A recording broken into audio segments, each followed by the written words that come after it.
Hey guys, it's Becky from thecookierookie.com and I'm so excited to be making one of our most popular cocktails today, Apple Pie Sangria. If you're entertaining a crowd this fall, Thanksgiving, Christmas, this Apple Pie Sangria is a must make. I first made the sangria back in 2013. It was one of the first recipes I ever posted on the Cookie Rookie, and it instantly went crazy even though I barely had any audience at all. It's just that popular and that good. It's so delicious. We're gonna use caramel vodka, white wine, apple cider, ginger ale, and a lot of fruit and cinnamon. You are gonna love it. So let's get started. I've already chopped a lot of apples and pears, but we're gonna add a little bit more to our group, and then we are gonna add it all to the pitcher. I love a lot of fruit in this sangria because we're gonna let it sit typically overnight so that it'll marinate in all the juices and get extra tasty. You don't have to do that, but I think it tastes extra delicious that way.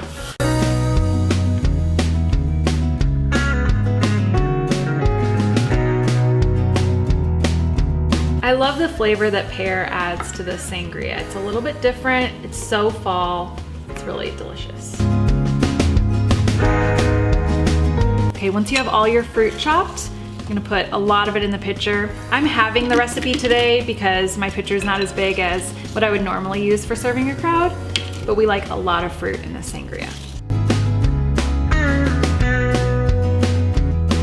Our next ingredient is apple cider. You can use fresh apple cider if you have it, or store-bought, whatever you like. Next, we're gonna add white wine. I like a sweet white wine, but you can use a table white, a Chardonnay, Pinot Grigio, whatever your favorite white wine is probably what you're gonna like most in the sangria.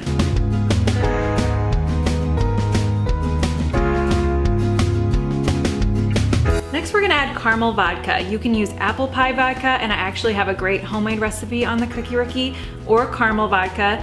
I like caramel because it makes me think of a caramel drizzled apple pie, and I just think it adds a really nice depth of flavor to the sangria. And if you're making a full version, use 1 cup of the caramel vodka. We're just gonna use half a cup today because we're not doing the full recipe.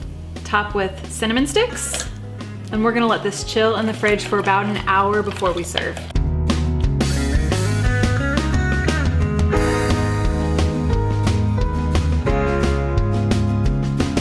Everything's been chilling for about an hour and you can just smell the apples and cinnamon, and we are ready to serve. I love to top with a little bit of ginger ale. It adds a nice zip, a little bit of carbonation, and that ginger flavor that's perfect with apples. This is fall in a pitcher. You're gonna love it. Pour over ice and serve. Head over to thecookierookie.com for the full recipe.